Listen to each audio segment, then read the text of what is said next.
Good morning, students, and welcome to Thursday. Today is the last day to work hard throughout this week. If you get everything done today, then tomorrow's just kind of a bonus catch-up day. So work hard today and see what you can get accomplished. Let's start you off with a joke of the day. Why don't eggs tell each other jokes? Because they might crack each other up. Just like I crack you up every day because I'm hilarious. Here's what we're doing today.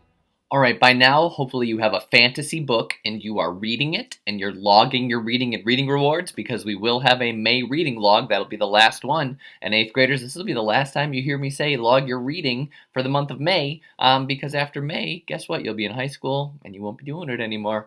So congratulations, you're almost there. But anyways, you're reading your fantasy book and you are thinking about the theme. You are thinking about symbolism, you're thinking about archetype and cliche, those terms that we've learned this week. And then today we're going to start talking about another type of literary term, conflict. Conflict is something that you have been learning and thinking about ever since you started reading, right? The conflict in the book is basically the problem. It is the struggle between opposing forces. That is a lot of the issues that come up throughout the story. So today what we're going to do is we're going to break down the different types of conflict. The first two types of conflict that you're going to see is kind of the main categories of conflict. It's the external versus the internal. External means outside, like the exterior of your house is on the outside. Internal means inside, right? If you internalize something, you hold it in. So an external conflict is a struggle between your character and something outside. There is a battle, there is an injury, there is another person, event, thing that is affecting the outside of the character. The internal conflict is like a decision. It's a struggle inside the character's mind that they are wrestling with, their feelings, their emotions. So conflicts can be broken down into those two major categories. Then as you read throughout the book, right, authors will attempt to really bring out the conflict to make the story more interesting, to develop your character. As you go, there are even lesser or more broken down types of conflict. A lot of you have heard of these before, but we're going to go over them again. They're often called man versus something, right? And so man symbolizes human, right? So it's short for human. It doesn't mean man instead of woman, right? So man is short for human. It's representing that. So here we have the four main types of conflict. Man versus nature, man versus self, and man versus society.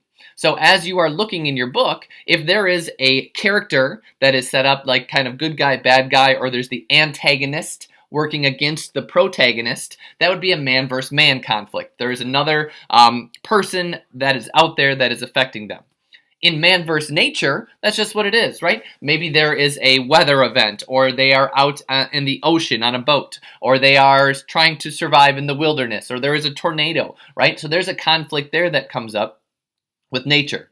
Man versus society, a lot of times that's where you get some of the books today about, bullying or about somebody being on the outside of society, not being welcomed by society, not fitting into the in crowd, not being cool, being picked on, or trying to find their place in life. That would be man versus society.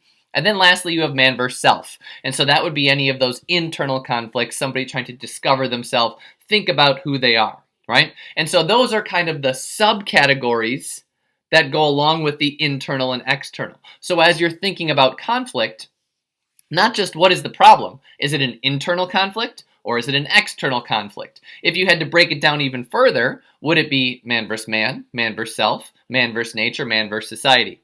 And then lastly, I like this image here because sometimes you just need a little SpongeBob in your life, right? And so this image kind of takes us through SpongeBob. If SpongeBob was going through some different types of conflict, right? You see man versus nature, man versus man versus self, man versus society, the four main ones.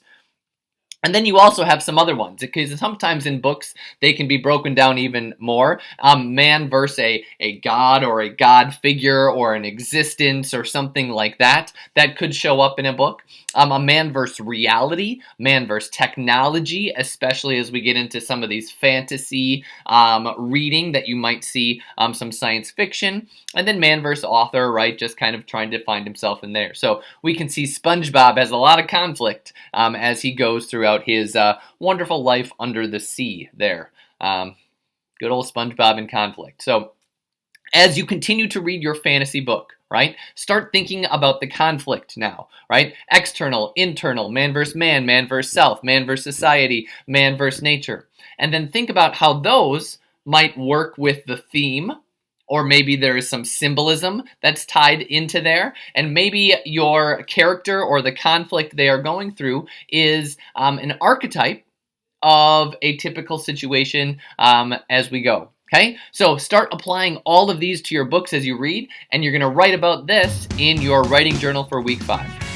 Hey everybody, SpongeBob here, talking to you about conflict. I got a conflict with some of these dance moves as I hang out here with Mr. DeMarais, so hope you're doing some good work. Keep it up, keep reading that fantasy, just be mesmerized by these amazing dance moves. Think about conflict theme, do your writing journal.